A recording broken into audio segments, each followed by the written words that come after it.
सर्वमङ्गलस्वरूपिणे देवी दुर्गाम्बिकायै मङ्गलम्। मङ्गलम् कनकाम्बरधरे मङ्गलम् विजयाचलवासिने सर्वगुणसम्पूजिते देवी नित्यम् भवतु मङ्गलम्।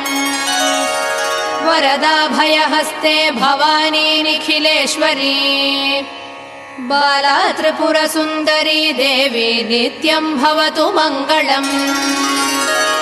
शुभमङ्गलदायिनी शिवे सौभाग्यदायिने इन्द्रकीलाद्रिनिवासिने तुभ्यम् देव्यस्तु मङ्गलम्। कृष्णातीरनिवासिने गौरी कोमलस्वरूपे कमनीयकरे देवी तुभ्यम् देव्यस्तु मङ्गलम्। कृष्णातीरनिवासिने